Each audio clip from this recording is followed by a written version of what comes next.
You're listening to Keith Engle, the host of TGI Sports Talk on the National Streaming Sports Roku channel.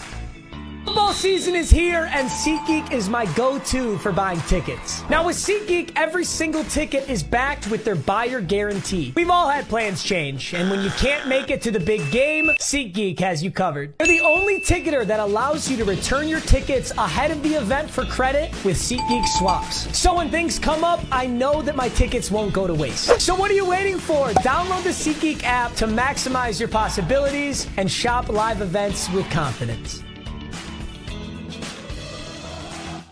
Good evening, everybody. Keith Engle here with the College Sports Huddle. That's basketball, that's football, baseball soon, I guess. Whatever you want to talk about in the world of college sports, we'll get into. We still got college football. We got the Senior Bowl from last week. We can chat about some of the big stories there. Arch Manning's big NIL deal. So much other interesting stories we can look at. We can start looking at some draft possibilities that is still tied to college football. College basketball, we'll get into the rankings. We'll get into some bracketology. We'll look around the conferences. We'll talk about St. John's flying up the Big East, number 12 in the country now. Some other stories to look at as well. We welcome everybody watching tonight on Facebook, on YouTube, on X. We're live on National Streaming Sports Roku channel. Get that channel downloaded. Just go to your smart TV. Go to Roku app. Go to the Roku app and download the Roku channel, the National Streaming Sports Roku channel, and you can watch this and other great programming that you can see pretty much, Jesus, it's 24/7 almost these days. Also, our a shout out to the other groups, John Gonzalez at the Sports Authorities, Flo and the gang over to Bottom Line Sports, Let's Talk Sports, who still is kind enough. We've had a relationship there for quite some time. DDH, thumbs up. But we're still, while we aren't live on that network anymore, we are still Goombas, and we get to share to their Facebook page. We thank them for that. Lots of great programming over there as well, by the way. Check everything out there. Tanner, Nick Bodkin, Scott, Kobe, Alan Perales, Samuel Dean, tons of guys over there. I know I'm missing guys. A lot of great guys. Ralph Williams, quick shout out to Ralph. Wow, I forgot somebody. Hold on. Who did I forget? Ken Krause, Golf Buds, sports of all sorts. Quick shout out to Ralph Williams at RW Media. Ralph does some great stuff out of Pittsburgh with a nationwide reach. We've guested on the Sports Corner that airs Tuesdays from 4 to 6 p.m. Eastern. Him and Smoking Jim Frazier do that show. We've had the pleasure of guesting there a few times and always enjoy it. What else? SeatGeeks you saw. Get that app downloaded. You see the QR code at the upper right-hand corner there, or my right hand anyway. Listen, guys, I'm telling you, you need to swap tickets out. There's no other app that's going to let you, at the last minute, potentially swap tickets you can't use for something else. They're very good for last-second stuff. They're great for getting good deals.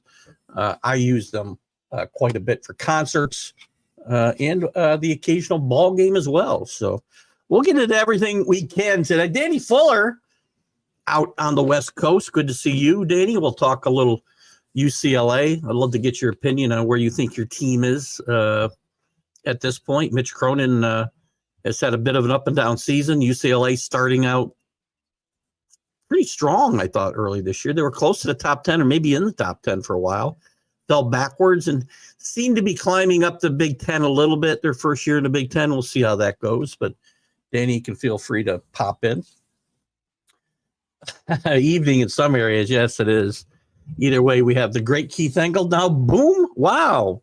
I probably shouldn't read that stuff out loud, right? You guys can read that. Danny, I thank you so much for your patronage and your support, and we hope everything's going well with you out there and your family and friends. Been through a lot out there in the LA area, and we hope you're all doing well. This is our last show for a couple of weeks, by the way. We'll talk more about it during the show, but vacation starts tomorrow. So we will not be doing this show on the 12th or the 19th. I'll be on the high seas. It's too hard. I've tried to do the shows, and it's hard. I'm going to still do the Sunday Stream of Consciousness, definitely, Sunday morning. So we'll still do that. But we're going to, air the Roku channel. We'll air some encore content on the 12th and the 19th, and then probably on the Friday interview show as well. We'll get back into it. We're away until the 19th, and then when I come back, we have to go back to the office right away. Normally, I work from home as my boss is coming in and some other people, and we've got some very intense meetings to jump right into when I get back on the 19th. So we'll be in the office and then nighttime activities when people are in from out of town. So we'll not have this show on the 19th as well. So we'll talk more about all the other shows as well. Anyway, we'll start off with some college basketball tonight. Good news, by the way. Because I talked about some bad news here a few weeks ago with Dick Vitale not able to return. He was supposed to return, I believe, January 25th, I think it was. But Dick Vitale will be doing a game for the first time in nearly 2 years Saturday when he does the Duke-Clemson matchup on ESPN. And Dickie V's been fighting cancer for the last 3.5 years. He's beaten it twice. This is a third time, I believe. His delay was due to some other incident that happened. I don't think they shared what happened, a household accident, I think they said, from a fall. But hopefully Dickie V's back. And listen, love or hate Dickie V, he's been important to the world of college basketball for a long time, and we're happy to see him back and hopefully as good as ever at 85 years old. And that's a good game. You got Duke, who is still ranked at number 2. John Shire doing a great job over there. They've been number 2 behind Auburn for a couple of weeks now. Clemson is playing well in the ACC, climbing up just short of the top 25 this week, only missed by a couple of votes. We're going to go through the rankings here. Then we'll look at some conference. We'll go through some of the big conferences. We'll look at some bracketology. We use Joe Lenardi's, first 4 in, last 4 out, that type of thing. We'll look at the number 1 seeds and talk about some teams that some records could be snapped, by the way. We mentioned Auburn again, unanimous 62. This is the 62 first place votes in the AP poll, 20-1. They are so good. John, I think I'm Johanny Brown. Broom. I think I've been saying Johnny the whole time. We can talk UCLA women's basketball. They're playing good, right? I think they're 2 in the country, at least the last time I looked. We could take a look at that. Listen, I wouldn't count your men's team out just yet. I think they're going to get in the tournament. And we'll go back to that in a second. I think the Big Ten is going to get a bunch of teams in. We know the major conferences are going to get a bunch of teams in. Anyway, Auburn stays in first place. Duke stays at second. Alabama moves up 1 to 19-3. Guys, we got guys going up and down like crazy in these rankings this week. Alabama up to 3. Tennessee rebounded after a poor week. They moved up 4 spots back into the top 4. Houston, despite a loss, is at 5. They move up 1 spot. Florida 18-3. They dropped a spot after losing to they lose to can't remember. Boy, it was a big game too. Isn't that terrible? Purdue up 3 spots. Again, Purdue's been on fire in the Big Ten as well. They're now 17-5 and at number 7. Iowa State, after losing a couple of close games, drops 5 spots to 8. Michigan State had been on fire. They lost this past weekend. They dropped 2 spots to number 9. Still a team to watch out for as we head towards March. Texas A&M 17-5, up 3. Marquette losing a big game last night to St. John's.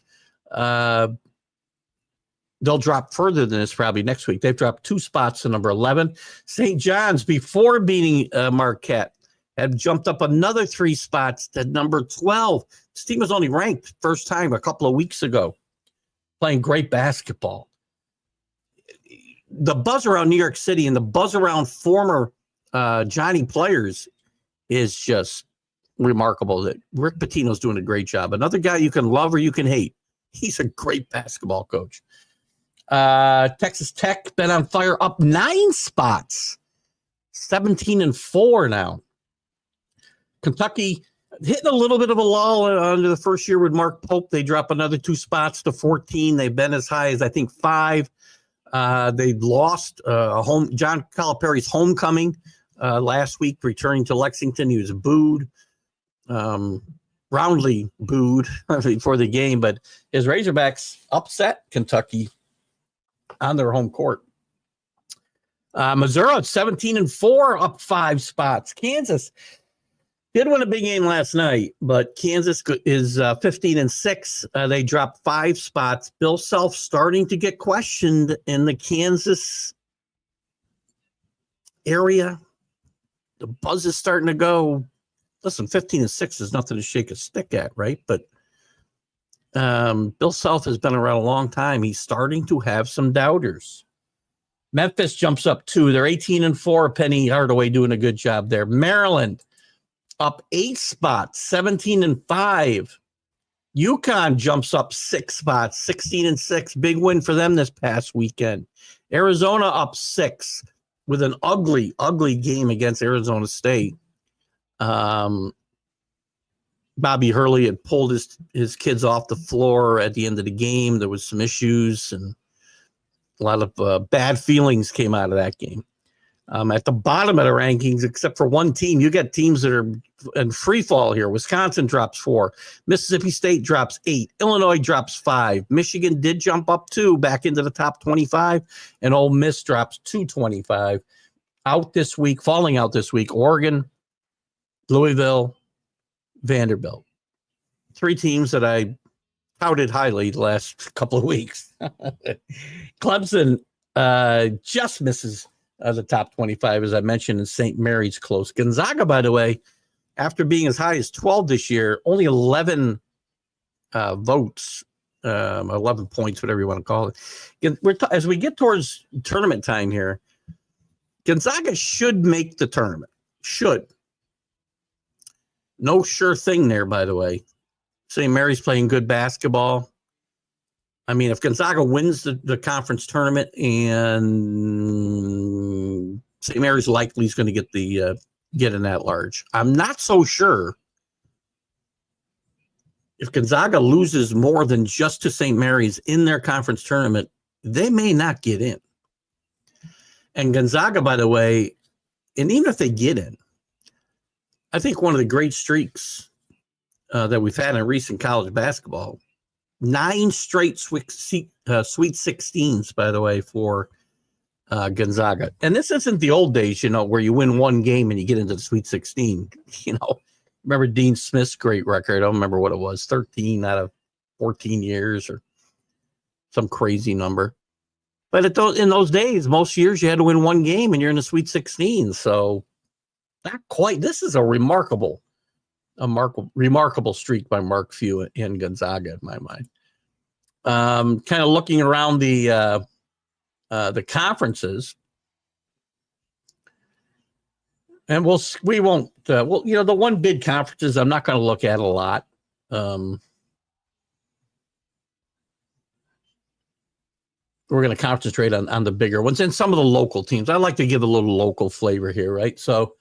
In the American East Conference, we'll talk a little bit about the favored Vermont Catamounts, by the way, only 5-3 in conference, 12-11 overall. That's a bit of a surprise. Bryant leading this conference at 8-0 is a surprise. The local flavor here is UAlbany, only 3-5 in conference, 11-12. I think Coach Killings is probably going to get fired after this year. Hate to say that. Binghamton staying out west in New York. They're 3-5 and 11-12. So that's probably it there. The American Conference, Memphis 8-1 in conference, 18-4, 17th in the country. UAB hot on their tail though, 8-2 in the conference. North Texas, a big surprise here in basketball. They got a really good football program. Basketball program is coming along as well. They're 7-3. I would say they're the three favorites, obviously, in the tournament. If you're going to watch out for somebody, watch out for Florida Atlantic late. Atlantic 10, George Mason surprising. 8-1, 17-5. We talked about it a few times in the last few weeks. It's kind of ironic when Jim Larangara, who was coaching Miami, quit mid-season, and Miami's having a horrible season, which we'll talk about in just a second. It's interesting that George Mason, who he took surprisingly to a Final Four, I want to say 2004, as an 11 seed, or maybe a 12 seed, has got them. Good evening, Rick Sherlock. George Mason is having probably their best season since then. As far as New York State flavor, we've got St. Bonaventure disappointing at 5-6, 17-7 overall. They're going to have to win the conference tournament to have any shot there for sure. Fordham 2-7, pretty much the usual for them. In the ACC, Duke continues to roll. John Shire, great job. Clemson 10-2 in the conference, 18-5 overall, just outside the top 25. They've got a big game against Duke on Saturday. We just talked about Dickie V's return. Clemson can win this game. They're going to get themselves back into the conversation about winning this conference, and definitely they're going to make the NCAA. I think the ACC is going to get 1, 2, 3. Let's see, Duke, Clemson, Louisville, SMU. I'm going to say yes. They've got them on the bubble, I believe, but I'll take SMU. Wake Forest, Stanford. I'm not so sure about Carolina. Again, Carolina 6-5, 13-10 overall. Carolina's not making the tournament. Hubert Davis is going to start feeling some pressure. They've hired a GM. All these programs now are hiring GMs. Football has really made a big move here in this direction. Now basketball is, and Carolina has hired a GM to manage the NIL and transfer portal side of things. Florida State 5-7, but the big news there is Leonard Hamilton is going to retire and leave. Excuse me. At the end of the season, he's going to step down. He's had a really good run, not the last couple of years, but he's had a pretty good run. He'll end as the winningest coach in school history. He's in the top 5 wins in the history of the ACC, which is saying something. He has guided his team to regular season titles in the ACC, 8 tournaments. He also coached at Miami before he came to Florida State and also in the NBA. So listen, happy trails to Coach Hamilton, a really good coach, and I think a classy guy. See whether everybody else thinks that or not. Bad news there, Syracuse 4-7, 10-12 overall.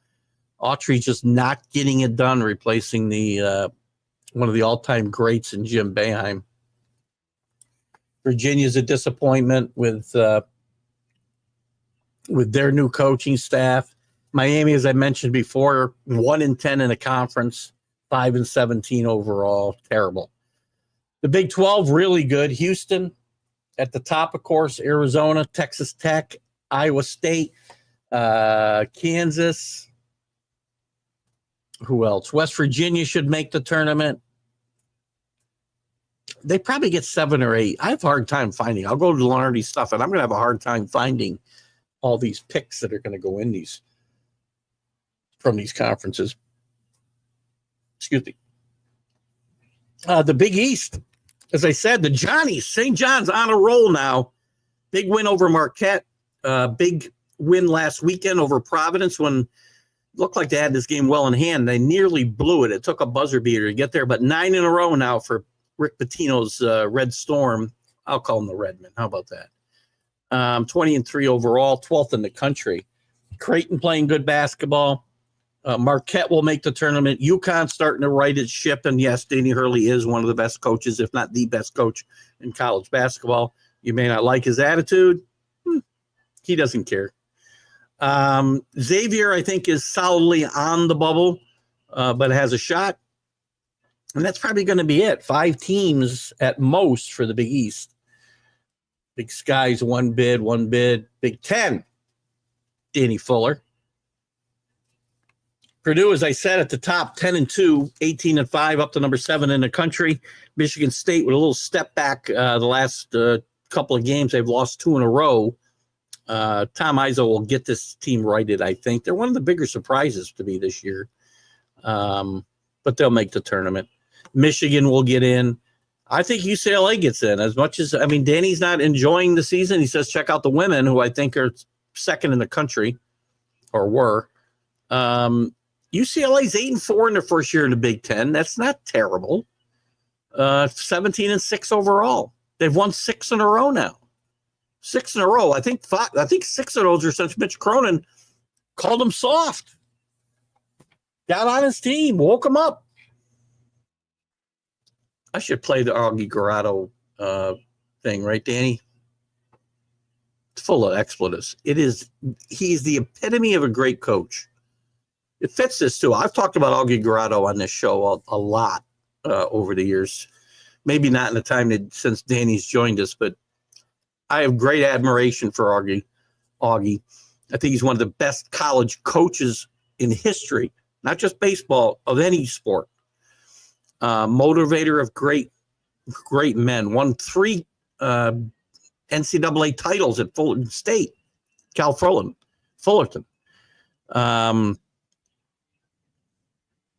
Just a tremendous. And Danny, if you haven't watched, I think I mentioned in the chat, if you haven't seen that entire documentary, and I can't remember the name of it, you've got to find it and watch. You can watch it free on free YouTube. I'll find it for you. And if I can find that, I can find a clip easy. You put it in chat. It's full of expletives, guys, and I think I may play it, because if you want to motivate a team, this is the way to do it, because he gets their attention, but he also takes the blame himself. Not enough coaches in sports and in life do the same thing. You get a person's attention, wake them up, and take some accountability yourself for their shortcomings, because you fail them and not making them better. There's been times I've failed my people. You got to admit to that stuff.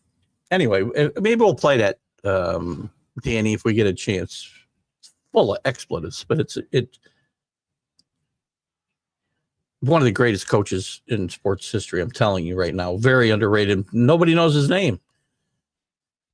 Real sports fans do. Who else? So they're getting in. Wisconsin's getting in. Maryland's getting in. Illinois is getting in. They got at least 7. Indiana looked like they were in. The latest coach to rip his team was Mike Woodson, head coach of the Hoosiers. Iowa looked like they might be making a run, but they lost a couple in a row again. Graham McCaffrey's toughest season, I think, since he's been out there at Iowa. The Big West, Central Association, Conference USA, Horizon League, Ivy League, Yale, undefeated in the conference, 13-6 overall. Got a good race going on there with Yale, Cornell, and Princeton, really. The Metro Atlantic, Siena beat Quinnipiac, who was leading the conference. They beat them last weekend. Little local flavor again. Siena has won that 1 in a row. They're now 5-6 in the conference, 10-2 overall. Team that could gel late for Jerry McNamara, former player, great player, and later an assistant coach at Syracuse for Jim Boeheim. This is a team that could gel late. But Marist continues to lead there. Marist is really good here. The Mid-American, Akron, 10-0, Miami 9-1, and Toledo 9-2, fighting that out. Missouri Valley, Drake, as usual, a very underrated team, 21-2, 11-2 in conference. Bradley playing good basketball. Don't be surprised to see the Missouri Valley Conference get a couple of bids here. Mountain West, again, underrated. New Mexico's won 4 in a row. This is where New Mexico's stumbled a few times under Richard Pitino the last couple of years. They get to this point in February, and then they kind of take a downward turn. They're 18-4, 10-1. Let's see if they can keep their foot on the gas. Utah State also excellent out there. Colorado State's having a good year. San Diego State's having a good year. Boise's having a decent year. This is a 4 or 5 bid league. These are all my thoughts, right? We're going to get to Joe Lunardi's in just a second. You think I should play that clip tonight, Danny? It's full of F words, man. I'm going to play it. It's a college show, and before this show is over, we're going to play Augie Garotto. I got to find that for you, Danny, if you haven't watched that. In the Patriot League, Army 6-4, second place to American University. Colgate not doing too well. Speaking of New York teams, Southeast Conference, Auburn, as we know, rolling 9-0 in a conference, 21-1 overall. Alabama second, 8-1, 19-3. Missouri 6-2. Florida, Texas A&M, Ole Miss, Tennessee, Mississippi State, Kentucky, who's only 4-5 in the conference, by the way. They're 14th in the country. You know how I feel about teams not finishing 500 in their conference, getting in the tournament. I think they'll finish above 500. But they're looking at 10 teams in the conference, I would say. What else we got? That's probably all the big conferences, right? Sun Belt, West Coast, we got St. Mary's at 10-0, 20-3. I talked about Gonzaga. They are in danger of not making the tournament. They've had 9 straight Sweet 16 appearances.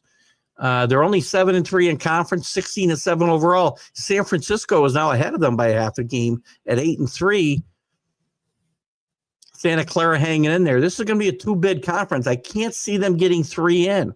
If San Francisco does better than Gonzaga in this tournament, and Gonzaga may need to win to get in the postseason tournament. So interesting to see what happens there.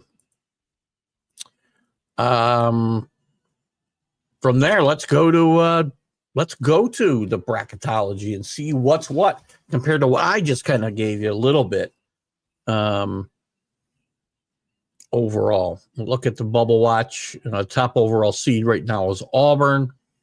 The number 1 seeds would be Auburn, Duke, Alabama, and I'm missing somebody. Where am I here? Auburn, Alabama, Tennessee, and Duke is what Lenardi's got. That's the top 4 right now. There's a lot of teams. That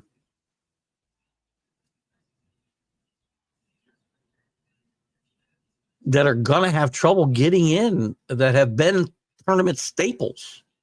North Carolina, Gonzaga, San Diego State, Dayton. These teams all got a chance, but it's going to take some work to get in here at the end. Right now, Lenardi's got the last 4 in would be San Diego State, BYU, Pittsburgh, and Nebraska. I didn't count Pittsburgh in, I don't think, in the ACC. I don't think I counted Nebraska in the Big 12 or BYU. Last 4 byes, Utah State from the Mountain West, Ohio State, Vanderbilt, Georgia. So those teams would miss the play-in games.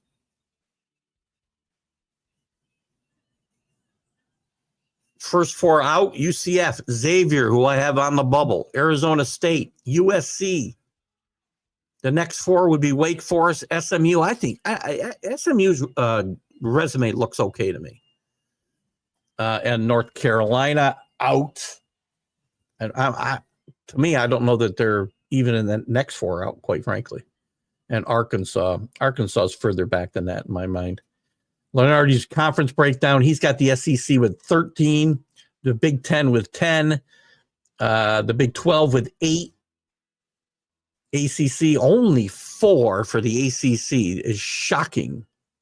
Big East 4, Mountain West 3, the WAC with 2, the rest would all be 1-bid conferences. Some interesting stuff. There's a lot of basketball to be played. We're not going to have this show for a couple of weeks, but there's a lot of basketball to be played. I'd like to see a few more people sign in. I'm going to play the Argy Corrado tirade. So anyway, that's some of the news. Some other news around. I talked about Leonard Hamilton popping out. We'll look at some of the big games here this weekend in a little bit. Some college football news. Use the emphasis where it belongs. One of the biggest stories was, and I got to find it now. Arch Manning has signed an NIL deal that's going to be valued, it would appear, at about $6.5 million. Are things getting out of control? Has he got any reason to leave? I'm not sure he does. It's an amazing amount of money. I'm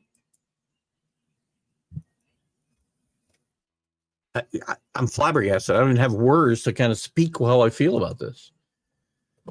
Ron Rivera is going to return to help Cal football. He's going to be part of that program.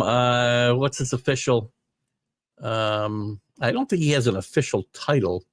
He did say Coach Belichick has made going back to school cool. So he's going to be going home to his alma mater. And he's going to be in an administrative role, it looks like. I'm sure you'll see him on the practice field helping Cal out as well. Jim Knowles says his dream, he left to go Ohio State to go to Penn State and help them win a national championship.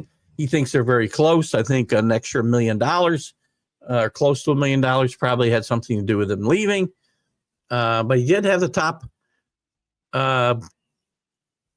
defense in the country last year, giving up just 12 points a game, 12.9 points a game. But we'll see whether he is a big difference maker. But he believes Penn State is this close.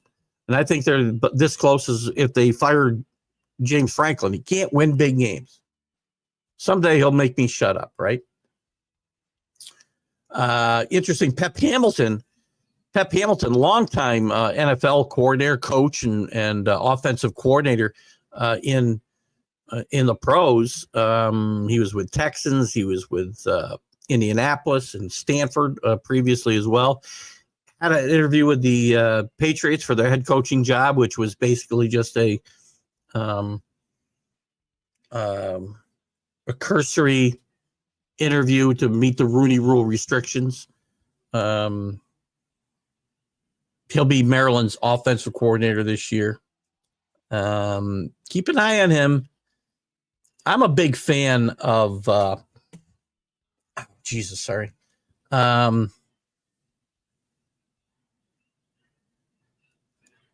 Sorry, I just had a little brain fart here. Bear with me 1 second. I can't find what I'm looking for. Isn't that terrible?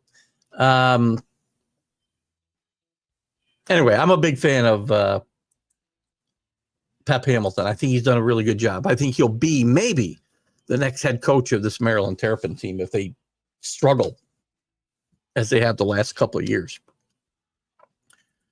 So some interesting news there. Who else?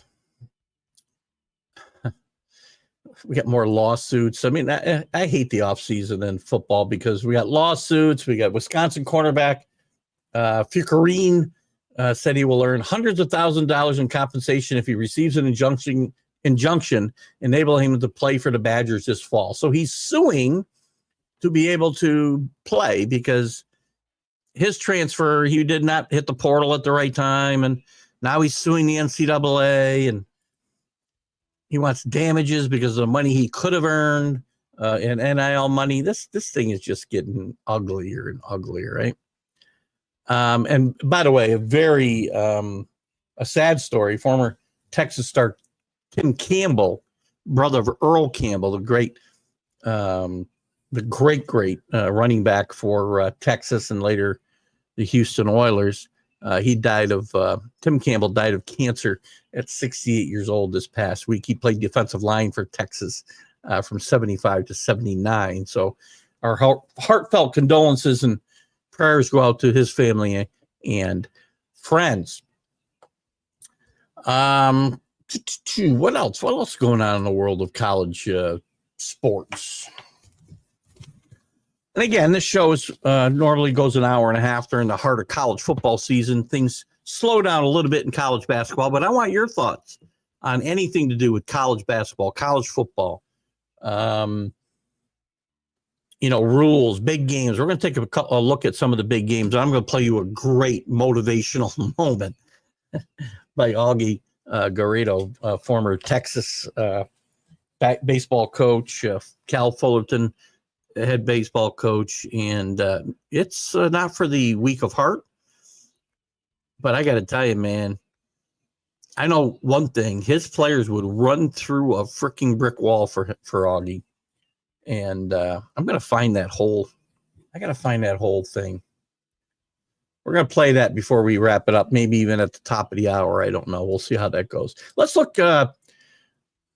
Since everybody's a little bit quiet here this morning, let's look at some of the top 25 games coming up through this weekend. Some of the bigger matchups tonight. We got Michigan and Oregon facing off in an important Big Ten game. Michigan's leading 51-43. Duke is playing at Syracuse. Syracuse has just been god-awful. 25-16 right now in the first half. Missouri and Tennessee in a big game. Number 15 at number 4. And late in the first half, Missouri with a 9-point lead, 30-21. You got Illinois and Rutgers later. Let's check out Thursday. What kind of big games we got? Top 25, we got Maryland at Ohio State. That's a big game as far as potential conference, NCAA, I should say, NCAA invites go. Friday, we've got USC will visit Purdue, another big game as USC's kind of on the bubble. St. John's and UConn in a huge battle in the Big East. This has been a big week for St. John's. I mean, game after game of big matchups since this entire week. Saturday, Tennessee will play Oklahoma. TCU and Iowa State, Oregon and Michigan State. South Carolina, Kentucky. 0-9 South Carolina is in the SEC, by the way. Just a couple of years removed from being near the top of that conference and making the Final Four. Wisconsin at Iowa, Michigan at Indiana, Marquette at Creighton. There's a big East game. Kansas and Kansas State, interstate rivalry. Texas A&M and Missouri in the SEC, huge game. Florida and Auburn, another big game. 2 top 6 teams playing each other. Auburn's not home free as far as just number 1 seeding, but they are the best team in the country. Houston's been playing good basketball. They're going to play Colorado. Mississippi State will play Georgia. Illinois, Minnesota. Duke and Clemson, as I mentioned, Dickie V returns. And we wish him the best, by the way, at least from this show. Dickie V, 3 years ago, by the way, 3 years ago, I was in contact with Dickie and had him all set to do the one-on-one show, and he had a relapse of his cancer, and we have not had a chance to get together since. So we'll continue now that I know he's on the mend, and I think it's okay to reach out. I will certainly do that. Ole Miss at LSU, Texas Tech at Arizona, another big game in the Big 12. And then Sunday, last day, we'll look at Rutgers and Maryland, Temple and Memphis. So some big games coming up in college sports. Thank you, my friend Danny. You're the best. Danny, you haven't answered me yet. Have you watched that entire documentary on Augie Garrido? I got to find it. Oh, Jesus. Can you believe that? What is it called? Augie Garrido. Doc. Let's check this out. What is the name of this thing? Inning by Inning, Portrait of a Coach from 2008. I believe if you put it in, if you put that into, I'm probably going to watch this again now. I might watch it tonight. It's a tremendous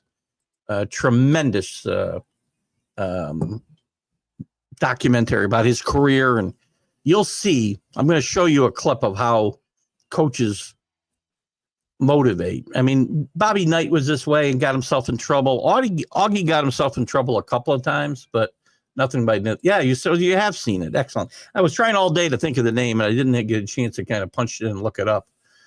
But it's a tremendous video, and I'm going to play it just for the hell of it. Probably get myself in trouble because of the. This is, and to me, I've played. Listen.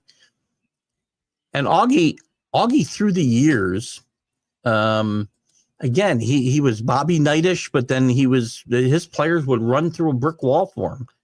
My coach, my number one coach in my career was Roger Gifford, and Roger rarely got like this, but every now and again, in the right moment, he would have an issue. And this type of thing might happen. So let's just see if I can. Oh shoot! I can't blow this up. Bear with me for a second, guys. Damn it! I want to get this whole thing. Maybe if I do it on YouTube, right? Bear with me, guys. Just bear with me. Hang in there. Augie. Garrido. I want to see if I can get it on YouTube.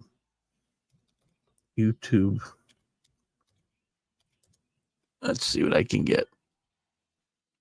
Oh, the best speech ever. This is going to do it for us, I think. And we'll be able to get it in big screen. And this is awesome. This is going to be a couple minutes, guys, but it's well worth watching. And if you're a parent,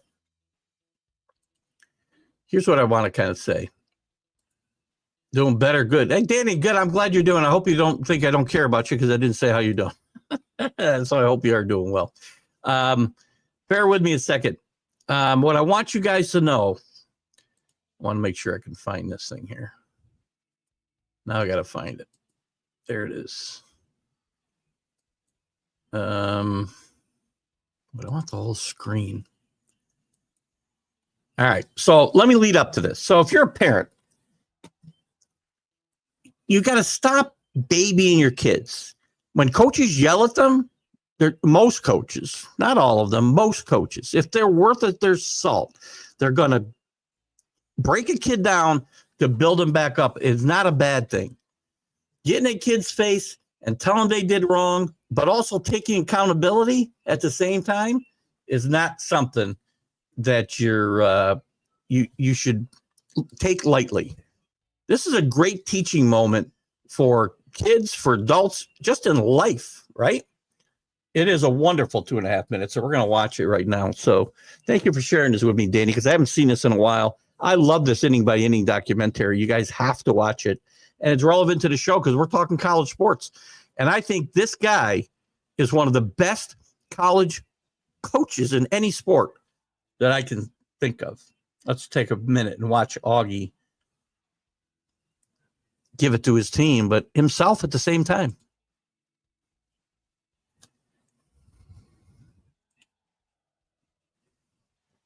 Bear with me a second here, guys. Now I got to find him. I lost him. Where are you, Augie? Any means he's not a yell. And when he does can you hear raise this? his voice, you know that it matters. It's like, Hope you guys can hear this okay. Because he doesn't do it a lot.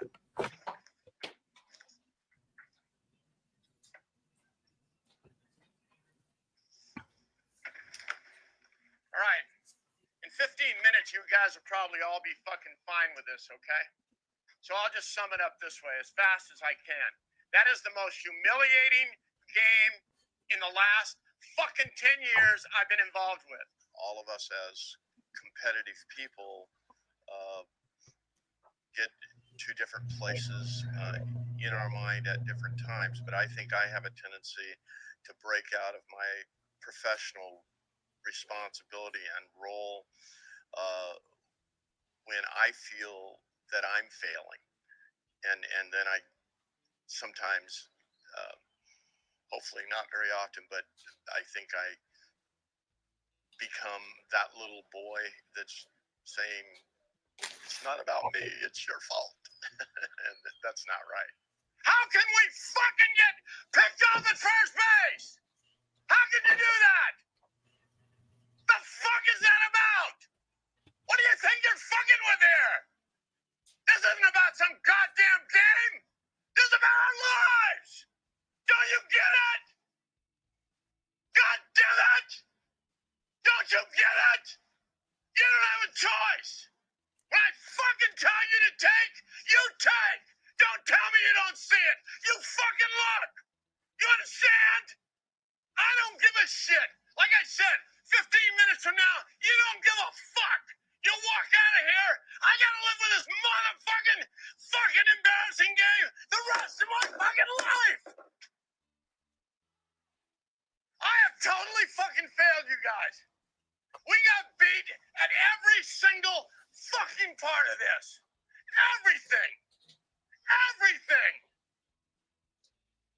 Infield play, two-out hitting, everything. Totally fucking stupid. I'm sorry. I apologize. I have totally let you down.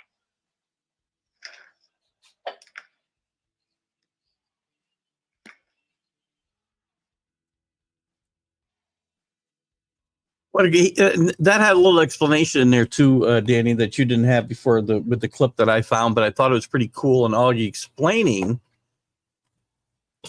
he let the team down, and that's what he said there. You notice too, he commanded that entire room. Guys, inning by inning, check it out. I think you can find the whole thing on YouTube. You used to be able to find it for free. Check it out. It's worth watching. And, don't get upset when coaches yell at your kids. That was such a wonderful teaching moment. Letting them know that they failed, but he let them down, and he failed as well. But neither was okay, right? It was wonderful. Yeah. And they break, just again, you see the beginning of this and you think, oh my God, other coaches going off on the kids, but he was really going off on himself and them, right? They need to take responsibility. He needs to take responsibility. Wouldn't it be great if we all did that in real life? Maybe not yell and scream at each other like that, but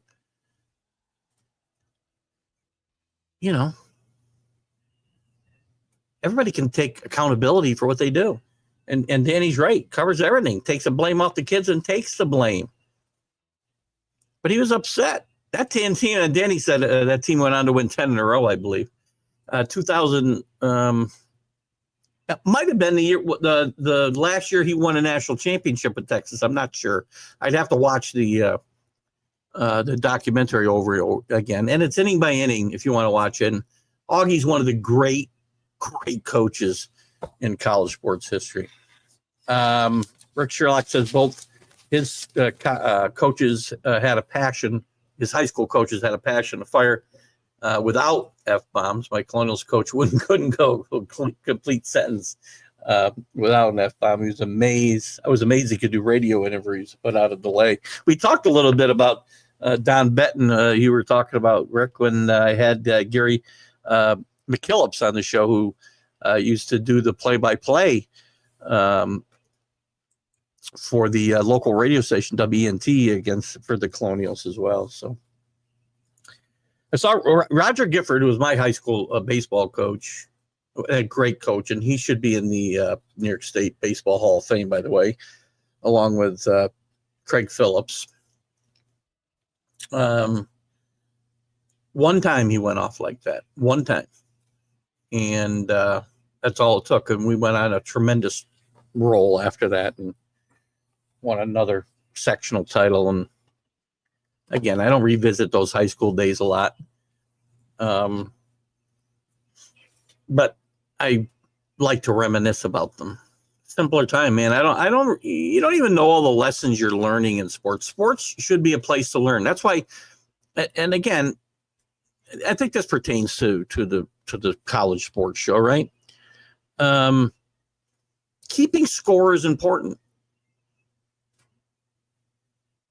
As kids are growing up and learning sports, I hate the fact that they don't keep score in some, maybe when you're little, tiny little kids. But once you're above little freaking peewee ball and t-ball, you should be keeping score. Because it's okay. You need to teach kids what the difference between winning and losing is. I learned so much. Learning how to lose is as important or more important than learning how to win. We've all been through travails in life, right? Danny, recently, Rick, myself, different things, health things, personal things, work things, right? And sports taught me a lot about how to deal with adversity, how to deal with people that were out of control sometimes, a coach who might have been out of control. But you learn that, you pay attention, learn, and don't make the same mistake twice. Learn from your mistakes. Winning's important. Stop giving participation trophies out, please. I'm begging you. You're not doing our kids any favors. I'm sure that there are people very close to me that would disagree with this 100%. And I'm sorry. Well, I'm not really sorry, but it's kind of too bad that you don't understand when I say these things, why it's important that kids know they won or they lost. It's not putting a stigma on the losers.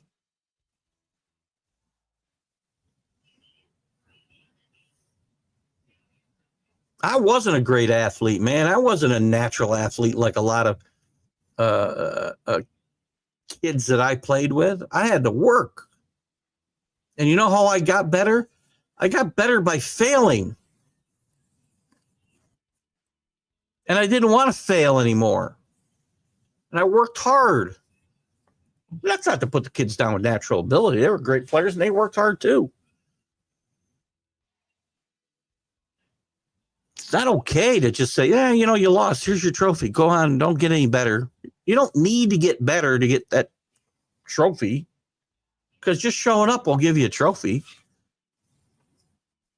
And I've dealt with a lot of people in my career in management that, certainly in the last 10 years, where people felt they deserved a trophy just for showing up. Those kids never played sports when I played. They played our participation era, where here's your trophy. Thanks for coming. Now, if you play on a winning team, you get a trophy. I don't care if you played or you didn't play. You were part of a winning team. I'm okay with that.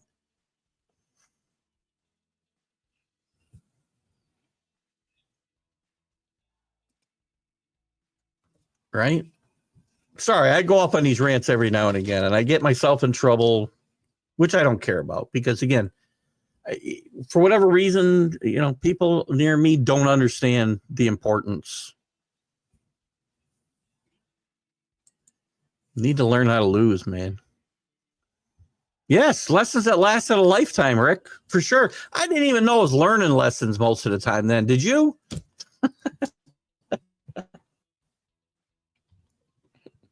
I didn't know till I thought back when I was dealing with some adversity, and I thought back to things that coaches might have been trying to pound into my head.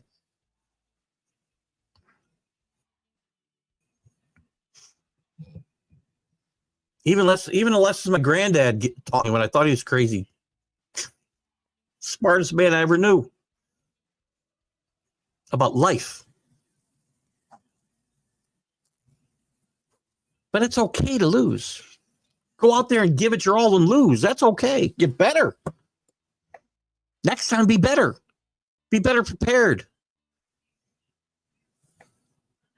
Whatever it takes. Anyway, I got off a little the beaten track there, and I thought I'd just throw it out. I haven't gone on that tirade in a little while. For those of you who are, of that, are more inclined to think kids shouldn't be stigmatized as by not giving them a trophy and don't treat them as the same way you treat the winners. Tough. I'm sorry. It's just a fact, man. I knew Danny. I'm preaching to the choir probably with Danny and Rick. Some of the rest of you that will see this later on, you may not agree with me. You may unfollow the show. Honestly, I don't care. I hope some of you will take this and say, you know something? You're right.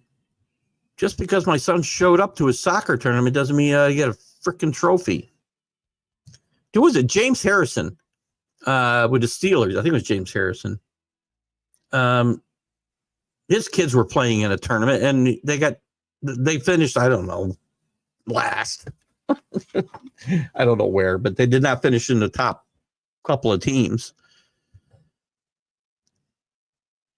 And he threw the trophies in the garbage.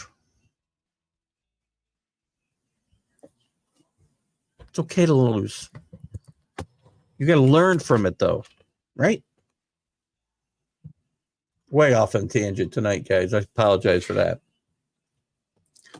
What else we got? Anything else going on in the world of college sports? Not a lot. So we might let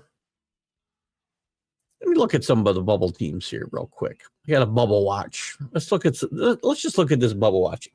Here's a lock. 18 teams are in on the bubble, 47 teams. Of those 47, 7. This is again Lenardi. I think this is Lenardi. It's Neil Payne from the ESPN. But I like these little breakdowns. They give me a lot, especially when we get closer to conference tournament time and in turn the NCAA tournament. This little breakdown helps me to follow what's going on and who's where, right? We got locks, 47 total teams on the bubble. 17 of them should be in. 30 teams got work to do. The SEC, locks, Auburn, yes. Alabama, yes. Tennessee, yes. Florida, yes. Texas A&M, absolutely. Should be in. Kentucky, yeah, should be in. Texas, I would say Texas got work to do myself.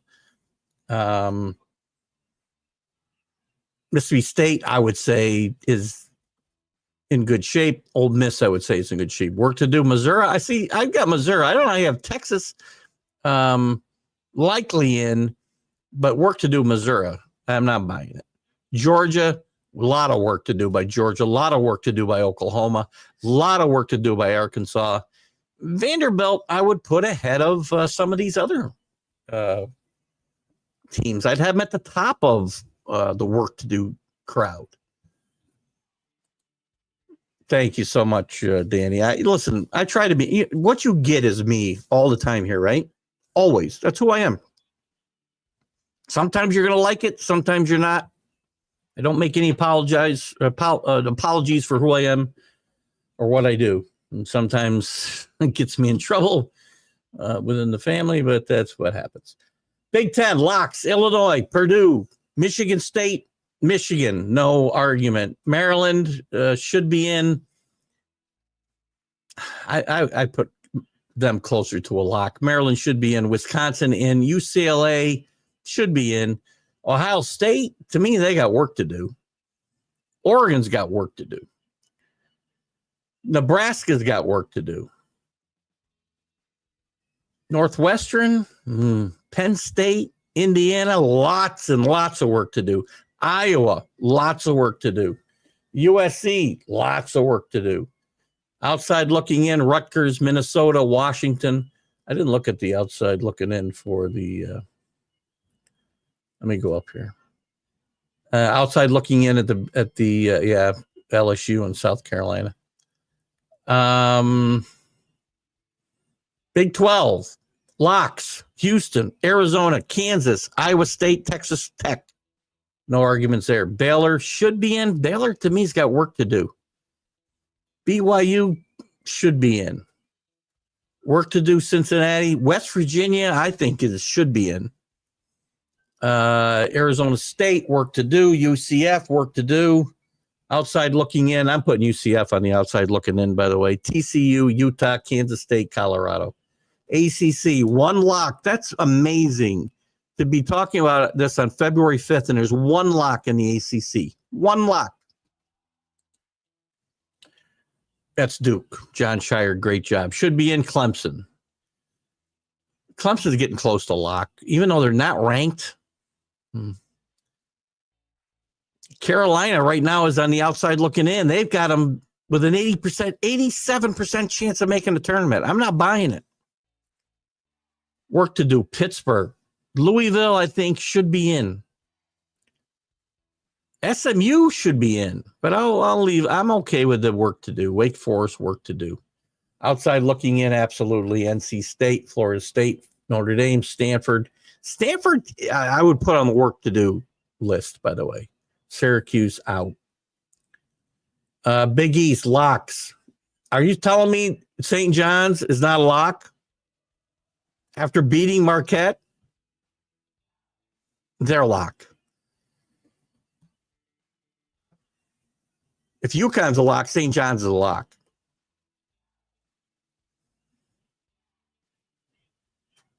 Creighton. All right, a little bit of work to do. I'm sorry, should be in. Work to do. Villanova still with a shot. Xavier still with a shot. Not getting in. Butler, Providence, and Georgetown. Georgetown had gotten off to a good start this year, too, and it's a little sad that they're fading here near the end. Mid-majors, locks. Gonzaga, I don't get it. How are they a lock and St. Mary's is only should be in? I'm putting Gonzaga on work to do.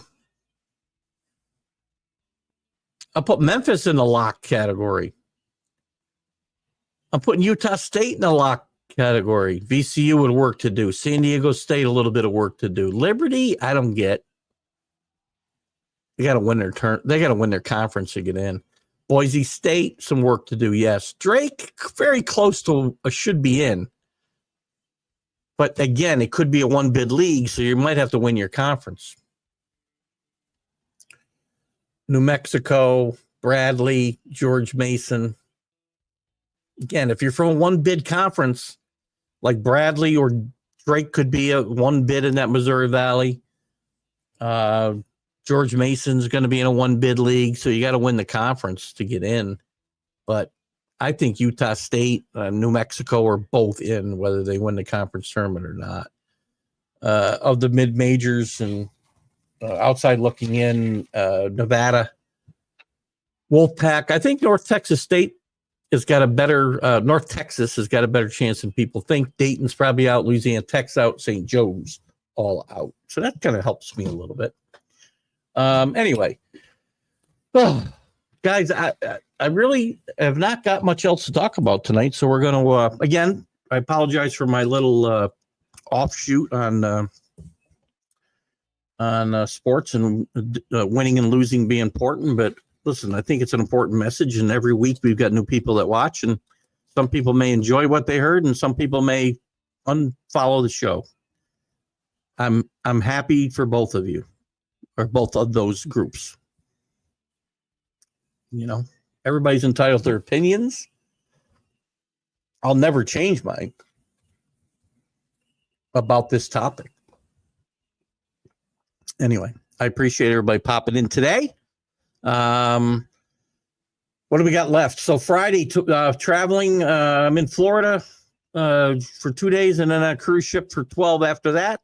So I'll be back on this show on the 26th. When we get back, we'll be looking right in the face of conference tournaments getting started. We'll have no shows on Friday. I won't even be on Mac and Jack this Friday. Sunday, we will be on with the big football show. We'll guest on at 8 o'clock in the morning. We will do our show live from the Celebrity Eclipse, I think is the ship we're on. I don't remember. We don't usually travel Celebrity, so and I don't usually give plugs to them either. So, but we'll be live at 8:30 for at least part of that 2-hour show we usually fill. So maybe it'll be the whole 2 hours. I don't know. But we'll see how it goes, and we'll talk about the Super Bowl and everything else going on in the world of sports on Sunday. And next week, again, we'll probably only have the Sunday Stream of Consciousness on the whatever date that is. See, I'm screwing up the dates already. So this Sunday rather, is the 9th. We're definitely live. On the 16th, we'll be live, both from the Celebrity Eclipse, if I have the show right, or the ship right. We will be doing the big football show both of those Sundays too. In between, if there's something that breaks major, you may see me go live, and I'll try to give you guys a heads up. But we appreciate you being along on the ride with us, and we enjoy bringing these shows to you. Sometimes they're better than others. You know, this is a tough time to keep people as interested because not as many people seem to want to follow college basketball with a passion like I do. And again, even the games I don't watch every week, all night long. But certainly come conference tournament time, man, I'm all over it, and we will be all over it, and these shows will be all over it. So, and listen, college football has become around the clock and the full calendar, yearly calendar event. So stick with us, guys. We will do it all. I'm going to be checking out a little bit early tonight. I appreciate you guys being with me. I'll be talking to you next from the middle of the Caribbean on Super Bowl Sunday. So enjoy. I'll see you later. Guys, thanks for watching. Those of you who watch later, thank you. And we'll see you soon. Bye-bye. Football season is here, and SeatGeek is my go-to for buying tickets. Now, with SeatGeek, every single ticket is backed with their buyer guarantee. We've all had plans change, and when you can't make it to the big game, SeatGeek has you covered. They're the only ticketer that allows you to return your tickets ahead of the event for credit with SeatGeek swaps. So when things come up, I know that my tickets won't go to waste. So what are you waiting for? Download the SeatGeek app to maximize your possibilities and shop live events with confidence.